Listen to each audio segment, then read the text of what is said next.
요한복음 7장 1절부터 9절까지의 말씀 교독합니다. 1절 제가 먼저 읽습니다. 그 후에 예수께서 갈릴리에서 다니시고 유대에서 다니려 아니하심은 유대인들이 죽이려 함이러라. 유대인의 명절인 초막절이 가까운지라. 그 형제들이 예수께 이르되 당신이 행하는 일을 제자들도 보게 여기를 떠나 유대로 가소서. 스스로 나타나기를 구하면서 묻혀서 일하는 사람이 없나니 이 일을 행하려 하거든 자신을 세상에 나타내소서 하니.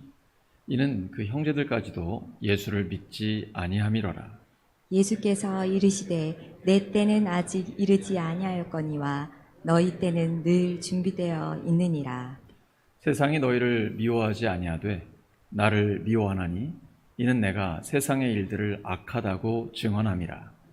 너희는 명절에 올라가라. 내 때가 아직 차지 못하였으니 나는 이 명절에 아직 올라가지 아니하노라. 함께 읽습니다. 이 말씀을 하시고 갈릴리에 머물러 계시니라. 아멘. 요한복음 13번째 시간 분별력이라는 제목으로 하나님의 말씀 전하겠습니다. 어제는 오후에 처음으로 그 4층 실버실에서 목회자들이 회의를 같이 했습니다. 이제 소파가 있고 또 가운데 탁자가 있어가지고 회의하기 좋겠다는 생각이 들어서 한번 처음으로 거기서 해봤습니다. 이제 소파에 앉아서 하자고 그러니까 우리 박 목사님하고 지 목사님은 자료를 탁자에 놓고 이렇게 바닥에 앉아서 하는 게 더 편하다고 그러더라고요. 그래서 두 분은 바닥에 앉으셨고 제가 이렇게 상황을 쭉 살펴보니까 저는 그냥 소파에 앉아 있어도 괜찮겠더라고요. 회의하는데 전혀 불편하지 않았습니다. 눈높이가 비슷했습니다. 아주 좋은 목사님들입니다. 앉은 키가 굉장히 크시더라고요. 우리가 지금 7장에 이어서 이제 6장에 이어서 왔는데 6장에서 보시면 오병이어의 이적 이후에 예수님께서 내가 하늘로부터 온 생명의 떡이다. 나를 먹고 내 살 먹고 내 피를 마셔라 그랬더니 대부분 다 떠났습니다. 그 중에 12명의 제자들, 예수님이 밤새도록 기도하고 세운 그 특별한 제자들만 남아있었죠. 영생의 말씀이 주께 있습니다. 저희들이 어디로 가겠습니까? 이런 상황에서 예수님은 이제 남쪽에 있는 유대, 그리고 북쪽에 있는 갈릴리, 이 전체 지역에 대한 상황을 정확하게 파악하고 계셨습니다. 남쪽에 안 가셨어요. 왜냐하면 그 지역에 있는 유대인들이 예수님을 죽이려고 하기 때문입니다. 북쪽 갈릴리에서 대부분 활동하면서 어려운 사람들 도와주고 또 치유하고 하나님의 말씀을 가르치는 일들을 하셨습니다. 왜 예수님을 죽이려고 했습니까? 여러분 5장에서 있었던 일 기억나시죠? 38년 된 환자를 안식일에 고쳐주셨다라는 것 때문입니다. 안식일 법을 어긴 것이죠. 더 나아가 아버지께서 일하시니 나도 일한다. 30대 초반의 청년이 자기를 하나님과 동등하게 이렇게 말씀을 하시니까 이것 때문에 죽이려고 합니다. 한번 보죠. 요한복음 5장 18절입니다. 시작. 유대인들이 이로 말미암아 더욱 예수를 죽이고자 하니 이는 안식일을 범할 뿐만 아니라 하나님을 자기의 친아버지라 하여 자기를 하나님과 동등으로 삼으심이러라. 갈릴리 나사렛에서 목수의 아들로 자라. 그리고 당시에는 아버지가 목수면 아들도 목수입니다. 그러니까 가업을 이어서 가거든요. 그러니까 목수 생활을 계속 해오셨을 거예요. 너무나 잘 알고 있는데 아버지를 나의 아버지라, 하나님을 우리 아버지도 아니고 주기도문에 나온 것이나 아니면 당시에 랍비들이 기도했던 것처럼 우리 아버지라고 얘기하는 게 아니라 나의 아버지라고, 친아버지라고, 그리고 아람어로 아빠, 아바, 이게 우리식으로 하면 어린아이들이 아빠를 부르는 아주 친근한 아빠라는 의미거든요. 그렇게 부르니까 충격을 받고 신성모독으로 예수님을 죽이려고 한 것입니다. 예수님은 38년 동안 그 질병 때문에 늘 죽음을 앞에 두고 있고, 그리고 자기 마음대로 움직이지도 못하는 마치 저주받은 것 같은 그 인생을 고쳐주면서 오히려 자기가 죄인이라는 그런 누명을 쓰고 그리고 그 저주를 직접 당하게 되십니다. 사도 바울은 갈라디아서 3장 13절에 이렇게 표현하죠. 그리스도께서 우리를 위하여 저주를 받은 바 되사 율법의 저주에서 우리를 속량하셨으니 기록된 바 나무에 달린 자마다 저주 아래에 있는 자라 하였습니다. 이제 그때 유대인에게 중요한 절기인 초막절이 다가옵니다. 3대 절기가 있죠. 6월절, 그 다음에 77이 49, 77절이라고도 하고 오순절이라고도 하고 그 다음이 초막절입니다. 6월절은 출애굽을 기념합니다. 노예 생활에서 해방시켜 주시고 구원해 주신 그 하나님을 기억하고 감사하고요. 그다음 77에 49, 50일째 되는 그날은 시내산에서 율법을 받은 것, 하나님의 말씀을 받은 것을 기억하면서 감사하는 겁니다. 그다음 마지막 초막절은 광야에서 천막을 치며 생활했던, 그래서 불기둥과 구름기둥으로 자신들을 인도하신 그 하나님을 기억하면서 감사하는 절기가 바로 초막절입니다. 초막절에는 수많은 사람들이 예루살렘에 모이게 됩니다. 예수님의 동생들은 바로 이때가 형님을 세상에 드러낼 수 있는 좋은 기회입니다. 왜 자신을 나타내려고 하는 사람이 갈릴리 촌구석 이 시골에서 이러고 있냐고. 이번이 좋은 기회니까 초막절에 예루살렘에 올라가서 거기서 마음껏 하나님의 말씀도 선포하고 표적도 나타내고 그렇게 해보라고. 이왕 할 거 중앙무대에 가서 좀 해보라고. 예수님, 형님 아닙니까? 형님이 그렇게 해서 인기 절정에 올라가고 뭔가 큰 자리를 차지하게 되면 우리도 좀 덕을 보지 않겠냐고 막 이렇게 부추기는 거예요.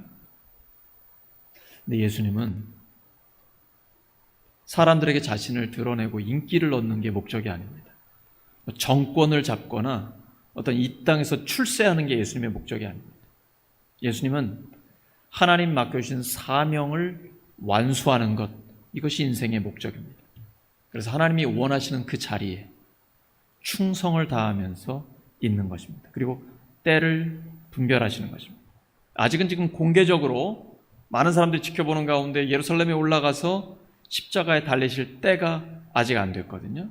그래서 갈릴리에 머물고 있기로 결정하시는 것입니다. 동생들에게 분명하게 말씀하십니다. 내 때가 아직 이르지 않았다. 아직은 하나님의 아들이심을 드러내는 그 때가 아니다. 예수님은 표적을 통해서 사람들에게 충격을 주고 그들로 하여금 예수님을 따르게 하고 예수님의 정체를 알리고 싶지 않았습니다.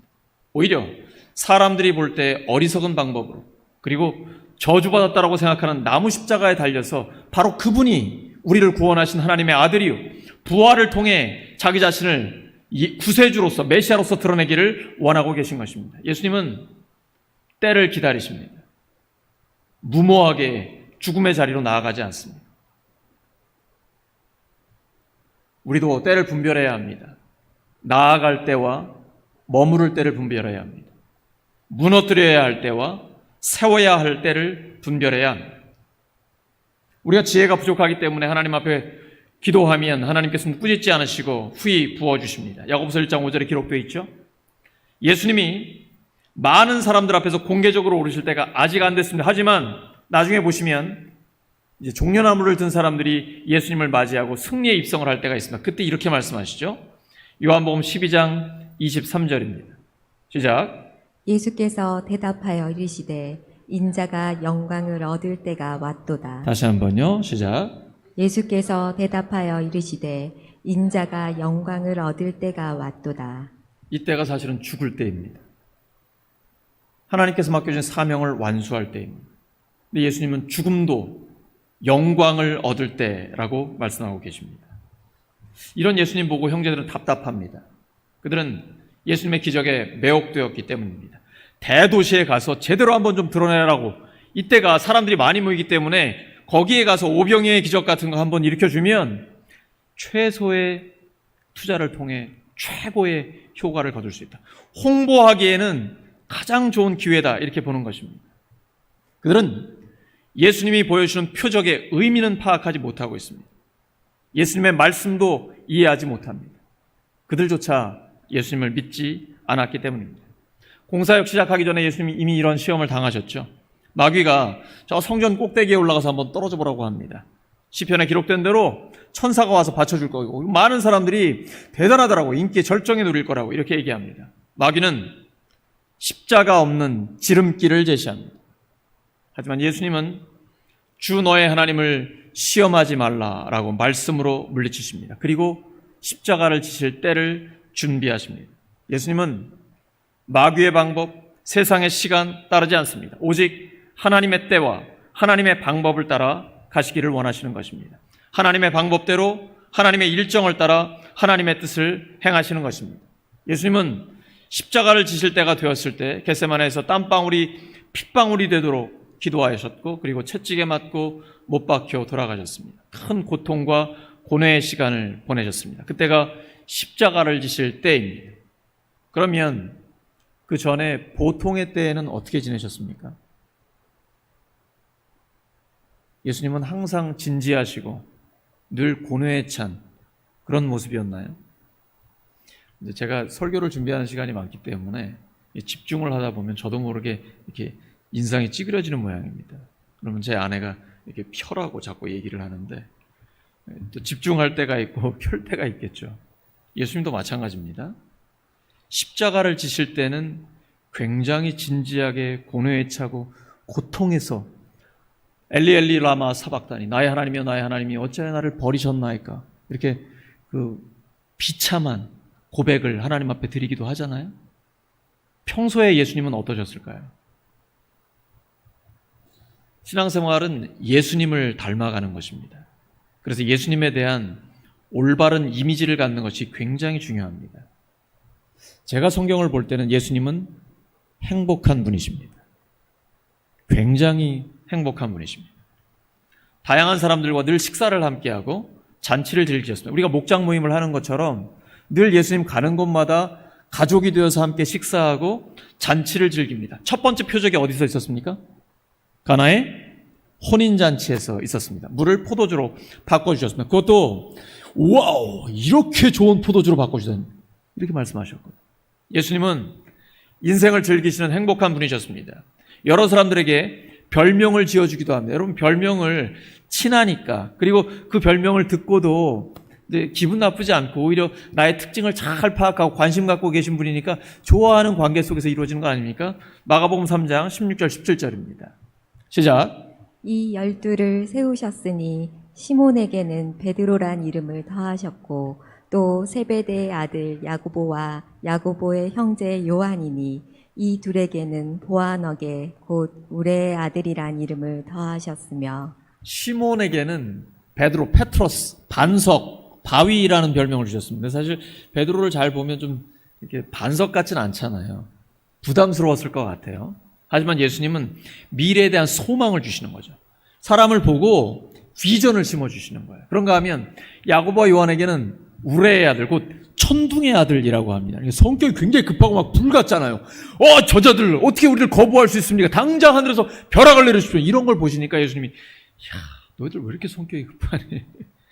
번개불에 콩고 먹겠다고 하겠구나. 그러면서 우레의 아들이라고 이렇게 별명을 지어주시죠. 그러면 제자들한테만 그렇게 하신 거 아니에요? 예수님을 죽이려고 하는 헤롯 왕이 있었습니다. 그 소식을 듣고 예수님께서 그 간교한 헤롯에게 여우라고 말씀하시죠. 이렇게 얘기하십니다. 너희는 가서 저 여우에게 이르되 오늘과 내일은 내가 귀신을 쫓아내며 병을 고치다가 제3일에는 완전하여지리라 하라. 이렇게 별명들을 붙여주세요. 반면에 예수님과 다르게 마귀의 성품을 한마디로 표현하면 뭐라고 할까요? 마귀 하면 뭡니까? 하나님처럼 높아지려고 하는 교만이죠. 교만한 사람은 자신이 웃음거리가 되는 것 참지 못합니다. 남의 약점을 웃어넘기지도 못합니다. 그래서 악마에게는 웃음이 없습니다. 웃음이 없으니까 행복도 기쁨도 즐거움도 없습니다. 마귀가 이해하지 못하는 게 있어요. 유머는 이해하지 못합니다.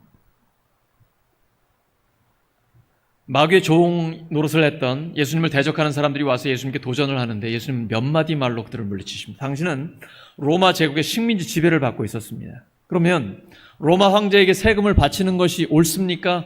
바치지 말아야 합니까? 이렇게 곤란한 질문으로 테스트를 합니다. 그때 예수님께서는 황제의 것은 황제에게, 하나님의 것은 하나님께 드리라. 한마디로 끝내시죠. 예수님께 시험을 하는 사람들에게 이렇게 역공을 취하시기도 합니다. 마가복음 12장 37절입니다. 시작. 다윗이 그리스도를 주라 하였은즉 어찌 그의 자손이 되겠느냐 하시니 많은 사람들이 즐겁게 듣더라. 메시아, 그리스도는 다윗의 자손이다, 다윗의 자손이다 이야기하니까 다들 그렇게 말하니까 예수님 이렇게 말씀하세요. 시편에 보면 다윗이 그리스도를 주님이라고 고백했는데 어떻게 그리스도가 다윗의 자손이 되겠느냐? 이 말을 들으니까 많은 사람들이 즐겁게 들었습니다. 예수님은 재미있는 분이고 그분의 말씀을 들으면 기쁨과 즐거움이 있었다라는 것이죠. 예수님이 이스라엘 지도자들의 코를 납작하게 만들고 기지를 발휘하시니까 군중들이 재미있어 했던 거예요. 예수님은 재미있는 분이고 유머가 있는 분이셨습니다. 이제 우리 지 목사님이 교회 온 지 얼마 안 됐는데 우리 성도들 잘 모르잖아요. 목양실에 저한테 와가지고 하는 말이 아유 오늘 여자 집사님 한 분이 오셨는데 얼마나 재밌는지 모른다고 막 까르르까르르 활기가 넘친다 막 그래요. 누군지 이름도 모르고. 근데 제가 그분은 이분일 거라고 제가 얘기를 해줬거든요. 그러한 유머, 재치, 이게 바로 예수님이 보여주신 모범이거든요. 예수님 말씀하실 때 과장법을 즐겨 사용하셨습니다. 여러분, 재미없는 사람은 과장법 사용 못합니다. 왜냐하면 내가 무슨 말 했을 때 다른 사람들이 그거 책 잡을까봐 늘 항상 신경을 쓰고 경계하느라고 이 과장법을 못 써요. 그리고 아주 정확한 표현만 탁탁 이렇게 하게 되는 것이죠. 근데 예수님 그렇지 않아요.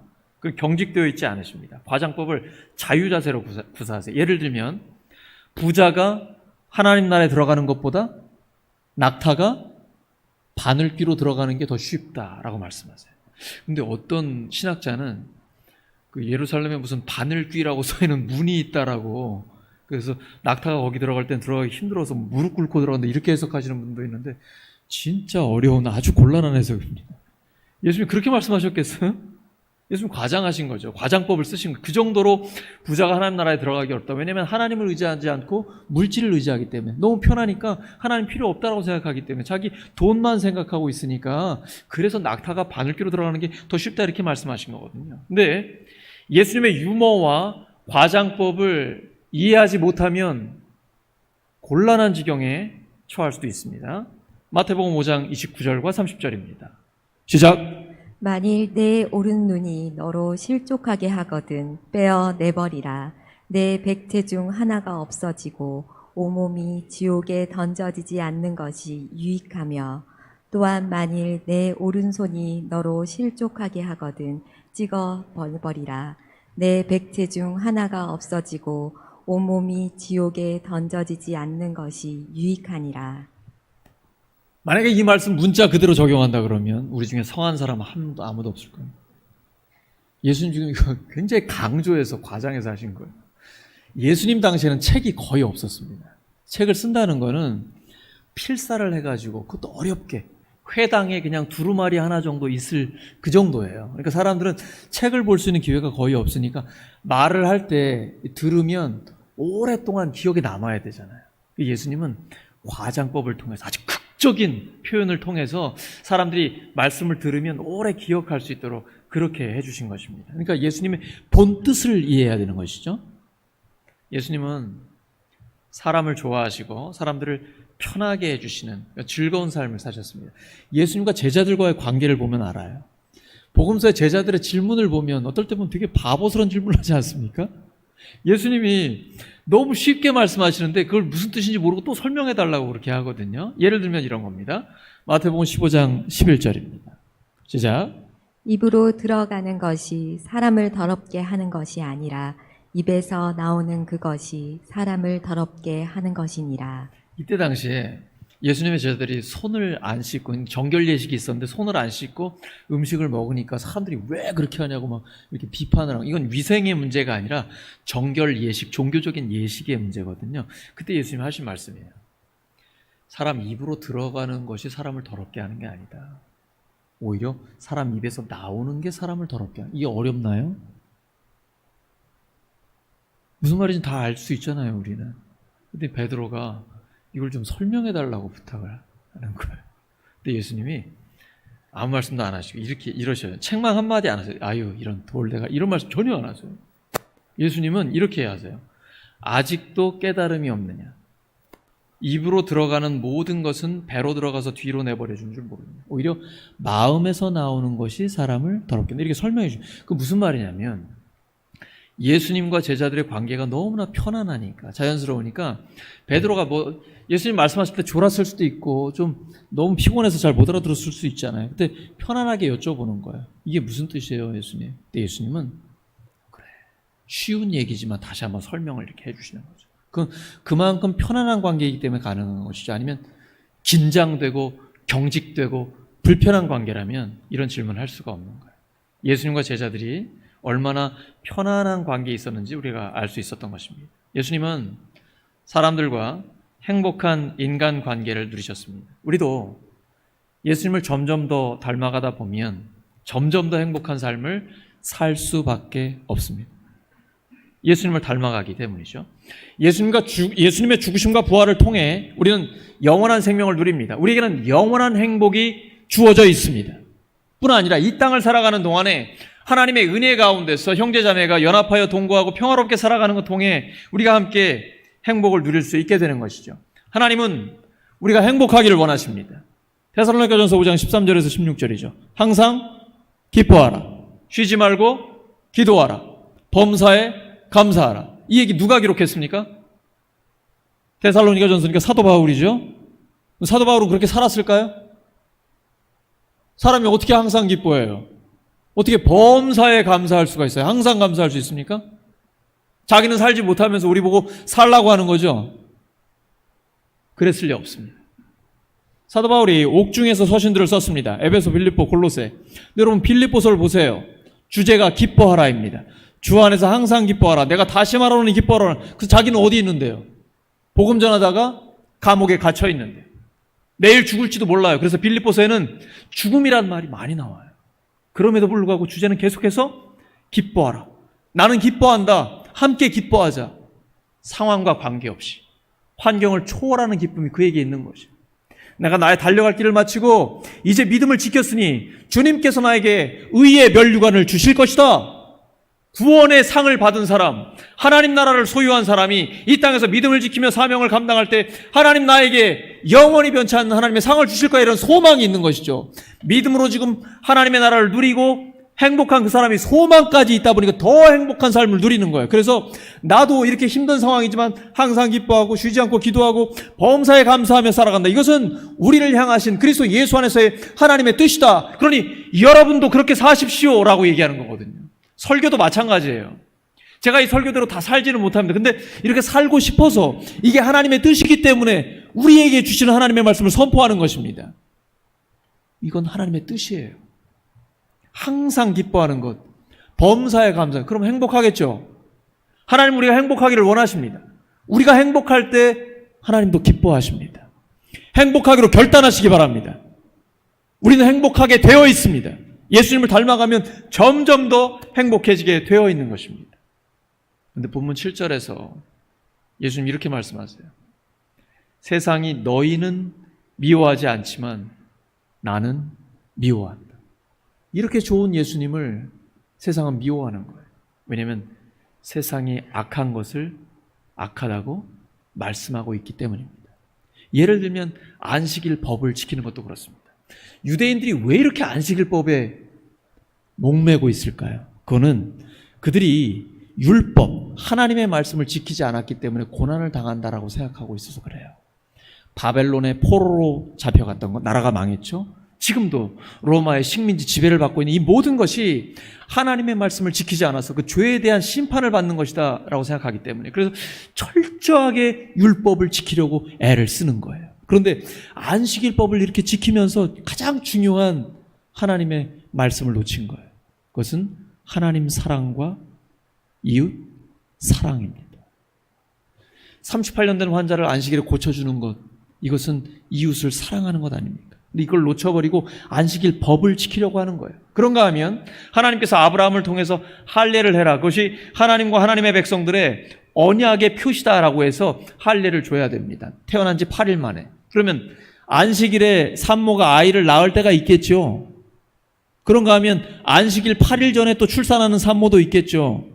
그러면 딱 8일 됐을 때가 안식일이에요. 그러면 할례를 줘야 됩니까? 말아야 됩니까? 할례를 줍니다. 왜냐하면 할례법이 안식법보다 상위에 있다라고 생각하기 때문에. 근데 할례를 주는 것은 분명히 일을 하는 것이죠. 아니 그런데 38년 된 환자, 전신마비된 환자를 고쳐주는 것, 이것은 왜 안 된다라는 것이냐? 너희들이 할례 법을 지키기 위하여 안식일법에 이렇게 융통성을 발휘하면서 왜 사람을 치유하는 예수님께는 그렇게 융통성을 발휘하지 못하는 것이냐? 예수님 이렇게 말씀하시는 거예요. 아주 날카로운 하나님의 말씀에 대한 이해를 가지고 그들의 잘못된 것을 비판하고 계신 것이죠. 이러니까 세상이 미워하는 겁니다. 종교 기득권자들, 자기들이 지키고 있는 것이 옳다라고 믿고 있는 그 사람들, 이 경직된 의식을 갖고 있는 사람들이 예수님을 받아들이지 못하고 미워하게 되는 것이죠. 예수님은 미움을 받고 있다라고 말씀하십니다. 뿐 아니라 예수님에 대해서 여러 사람들이 이러쿵저러쿵 지금 말을 많이 하고 있습니다. 그중에 어떤 사람은 좋은 사람이라고, 어떤 사람은 미혹하는 자라고 얘기합니다. 미혹이라는 게 여기서 나옵니다. 신명기 13장 1절에서 3절입니다. 시작. 너희 중에 선지자나 꿈꾸는 자가 일어나서 이적과 기사를 내게 보이고 그가 내게 말한 그 이적과 기사가 이루어지고 너희가 알지 못하던 다른 신들을 우리가 따라 섬기자고 말할지라도 너는 그 선지자나 꿈꾸는 자의 말을 청종하지 말라. 너희가 알지 못하던 다른 신들을 우리가 따라 섬기자고 말할지라도 따라가지 말라. 그리고 그 다음에 보면 이런 자는 죽이라 라고 되어 있습니다. 사도 바울이 되기 전에 청년 바리새인 사울이 예수님의 제자 스데반을 죽이는 데에 찬성했죠. 그는 분명히 그렇게 믿었던 것입니다. 예수는 거짓 선지자다. 우리를 미혹하는 자다. 그래서 신명기 이 율법에 근거하면 그 자는 죽여야 한다. 그 예수의 제자들도 죽여야 한다. 이렇게 본 것입니다. 이제 유대인들 사이에는 예수님이 거짓 선지자라는 이 의식이 팽배해 있었던 것입니다. 근데 예수님은 그 때를 알기 때문에 분별하여 거기에서 아직 유대로 가지 않고 갈릴리에 머물면서 하나님의 말씀을 선포하고 사역을 감당했던 것입니다. 오늘 말씀 정리합니다. 우리도 예수님처럼 때를 분별할 수 있어야 합니다. 하나님은 우리에게 때를 분별하는 지혜를 주십니다. 그리고 예수님에 대한 올바른 이미지를 갖게 해주십니다. 예수님은 행복한 분이십니다. 예수님을 닮아가는 우리도 점점 더 행복해질 수밖에 없습니다. 그 행복이 자연스럽게 전해져서 더 많은 영혼을 구원해 제자 삼는 우리 교회가 되기를 예수 그리스도의 이름으로 축원합니다. 이렇게 기도합니다. 하나님 아버지 감사합니다. 저희들에게 하나님 말씀 주시니 감사드립니다. 하나님, 예수님처럼 때를 분별할 수 있도록 지혜를 주시옵소서. 그리고 예수님에 대한 올바른 이미지를 갖게 하여 주시옵소서. 행복하신 예수님을 닮아가서 행복한 그리스도인으로 살아가게 하여 주시옵소서. 그래서 저희들이 누리는 참된 행복을 보고 더 많은 사람들이 하나님 앞에 나와 구원받고 예수님의 제자가 되게 하여 주시옵소서. 예수 그리스도의 이름으로 기도드립니다. 아멘.